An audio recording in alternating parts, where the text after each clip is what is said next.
حضرت ابو بکر صدیق رضی اللہ تعالیٰ عنہ، آپ کو جو لقب صدیق ہے وہ خود اللہ تعالیٰ نے عطا فرمایا ہے۔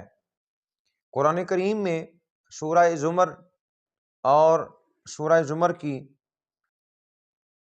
33 نمبر آیہ مبارکہ میں اللہ تعالیٰ ارشاد فرما رہا ہے والذی جاء بالصدق وصدق بہ اولئک ھم المتقون، جو سچ لے کر آیا اور جس نے سچ کی تصدیق کی وہی لوگ متقی ہیں۔ حضرت عبداللہ ابن عباس رضی اللہ تعالیٰ عنہما، آپ تفسیر ابن عباس میں آپ فرماتے ہیں کہ والذی جاء بالصدق بالقرآن والتوحید وہو محمد صلی اللہ علیہ وآلہ وسلم، یعنی سچ لے کر آنے والی ذات جو ہے وہ نبی پاک صلی اللہ علیہ وآلہ وسلم کی ذات ہے۔ وصدق بہ ابو بکر و اصحابہ، اور نبی پاک صلی اللہ علیہ وآلہ وسلم تو سچ لے کر آئے، اور سچ کی تصدیق کرنے والی ذات جو ہے وہ حضرت ابو بکر صدیق رضی اللہ تعالیٰ عنہ آپ کی ذات ہے۔ یعنی اللہ تعالیٰ نے خود قرآن کریم میں حضرت ابو بکر صدیق رضی اللہ تعالیٰ عنہ کو صدیق کا لقب عطا فرمایا ہے۔ اور حضرت علی کرم اللہ تعالیٰ وجہ کریم، آپ قسم کھا کر فرمایا کرتے تھے، آپ یہ المستدرک الحاکم دیکھیں تو اس میں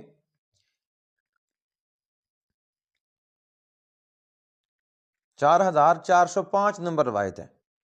یہ آپ دیکھیں المستدرک الحاکم کے اندر کہ ان ابی یحییٰ سمع علیا یحلف لانزل اللہ تعالی اسم ابی بکر رضی اللہ عنہ من السماء صدیقا۔ حضرت ابو یحییٰ سے مروی ہے کہ حضرت علی رضی اللہ تعالیٰ عنہ قسم کھا کر کہا کرتے تھے اللہ تعالیٰ نے حضرت ابو بکر کے لیے آسمان سے صدیق کا لقب اتارا ہے۔ آسمان سے قسم اٹھا کر حضرت علی پاک فرما رہے ہیں۔ وہ بڑا بے ایمان بندہ ہے جو یہ کہے کہ ہم حضرت علی پاک کے ماننے والے ہیں، لیکن حضرت علی پاک کی وہ بات نہ مانے جو حضرت علی پاک ارشاد فرما رہے ہیں، قسم کھا کر فرما رہے ہیں کہ اللہ نے آسمان سے صدیق کا لقب اتارا ہے۔ سبحان اللہ۔ اور پھر یہ وہ لقب ہے کہ حضرت نزال بن صبرہ، آپ حضرت نزال ابن صبرہ آپ فرمایا کرتے تھے، فرماتے ہیں کہ ہم نے حضرت علی کے ساتھ خوش دلی سے موافقت کی اور وہ مزاح فرما رہے تھے، تو ہم نے کہا آپ اپنے صحاب کے متعلق ہمیں کچھ بتائیں۔ آپ نے فرمایا رسول اللہ صلی اللہ علیہ وسلم کے تمام صحابہ میرے اصحاب ہیں۔ اور پھر انہوں نے کہا کہ ہمیں حضرت ابو بکر کے متعلق جو ہے وہ کچھ ارشاد فرمائیں۔ حدثنا ابی بکر فقال ذاک امر سماہ اللہ صدیقا علی لسان جبریل و محمد صلی اللہ علیہ وآلہ۔ تو حضرت علی پاک نے فرمایا کہ وہ ایسے انسان تھے کہ اللہ تعالیٰ نے حضرت جبرائیل علیہ السلام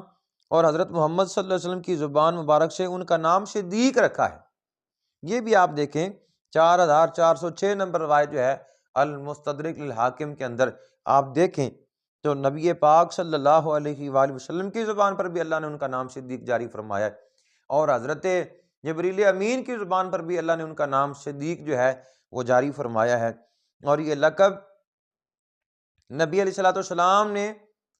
جو ہے ظاہراً دنیا والوں کو بتلایا کب؟ جب نبی علیہ الصلوۃ والسلام معراج سے واپس آئے تو حضور نے اعلان فرمایا کہ میں رات کے تھوڑے سے حصے میں سیر کر کے آیا ہوں۔ اس وقت کچھ لوگ مرتد ہو گئے اور حضرت ابو بکر صدیق رضی اللہ عنہ سے پوچھا گیا کہ آپ کے جو صاحب ہیں، جو آپ کے آقا ہیں، وہ کہتے ہیں کہ میں رات کے تھوڑے سے حصے میں گیا ہوں سیر کے لیے مسجد حرام سے لے کر مسجد اقصیٰ تک اور پھر آگے کا سفر، تو فرمایا انی لاصدقہ فیما هو ابعد من ذلک، فرمایا اصدقہ بخبر السماء فی غدوۃ او روحۃ فلذلک سمی ابو بکر صدیق رضی اللہ تعالیٰ عنہ۔ آپ نے فرمایا تم یہ بات کرتے ہو، اگر حضور اس سے بھی کوئی بعید بات کر دیں تو میں وہ بھی مانوں، کیوں کہ نبی علیہ الصلوۃ والسلام کے پاس صبح شام ان کے پاس آسمان سے آنے والی میں خبروں کی بھی تصدیق کرتا ہوں،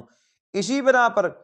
میں اس بات کی بھی تصدیق کرتا ہوں کہ حضور علیہ السلام معراج پر گئے ہیں، تو پھر اسی بنا پر ان کا نام جو ہے وہ صدیق رکھا گیا۔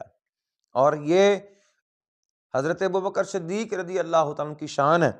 کہ خود نبی پاک صلی اللہ علیہ وآلہ وسلم نے حضرت حسان بن ثابت رضی اللہ تعالیٰ عنہ ان سے فرمایا، قلت فی ابی بکر شیئا، یہ 4413 نمبر روایت ہے المستدرک الحاکم کے اندر، آپ دیکھیں تو اس میں نبی علیہ الصلوۃ والسلام نے فرمایا قلت فی ابی بکر شیئا، فرمایا ہے حسان بن ثابت، سنا تم نے کچھ حضرت ابوبکر صدیق کے حوالے سے کچھ لکھا ہے، کچھ بیان کرو۔ تو اس وقت انہوں نے کہا قال نعم قال قل حتى اسمع قال قلت وثاني اثنين في الغار المنيف وقد طاف العدو به اذ صعد الجبل وكان حب رسول اللہ صلی اللہ علیہ وآلہ وسلم۔ تو انہوں نے اس وقت کہا کہ وہ بلند پہاڑ کے غار میں دو میں سے دوسرے تھے، اور جب وہ پہاڑ پر چڑھ رہے تھے تو دشمن ان کا گھیراؤ کر رہا تھا، وہ رسول اللہ صلی اللہ علیہ وآلہ وسلم کے محبوب تھے، اور فرمایا قد علم من الخلائق، کائنات کا ہر بندہ جانتا ہے لم یعدل به بدلا، کہ کائنات میں ابو بکر کا ہم پلہ کوئی نہیں، کائنات میں ابو بکر کا ہم پلہ کوئی نہیں۔ جب یہ بات حضرت حسان بن ثابت رضی اللہ تعالیٰ نے جب یہ کی تو حضور اس وقت حضور کا عمل کیا تھا، فتبسم رسول اللہ صلی اللہ علیہ وآلہ وسلم، یہ بات سن کر حضور علیہ السلام مسکرا رہے تھے۔ پتہ چلا کہ شان صدیق اکبر بیان کرنا یہ نبی علیہ السلام کے صحابہ کا طریقہ ہے، اور شان صدیق اکبر سن کے خوش ہونا یہ میرے نبی پاک صلی اللہ علیہ وآلہ وسلم کا طریقہ ہے۔ ہم اس لیے شان ابو بکر سنا کر بھی خوش ہوتے ہیں، شان سیدنا صدیق اکبر سن کر بھی خوش ہوتے ہیں۔ تو خوش اس لیے ہوتے ہیں کیونکہ یہ حضور کے یار غار کا ذکر ہو رہا ہے، اور الحمدللہ ثم الحمدللہ اہل سنت و جماعت کے حصے میں ہی حضور کی اہل بیت کی محبت آئی ہے، اہل سنت و جماعت کے حصے میں ہی حضور کے اصحاب کی محبت آئی ہے۔ جو نبی پاک صلی اللہ علیہ وسلم کی آل سے بغض رکھے وہ خارجی ہے، جو حضور کے اصحاب سے بغض رکھے وہ رافضی ہے، اور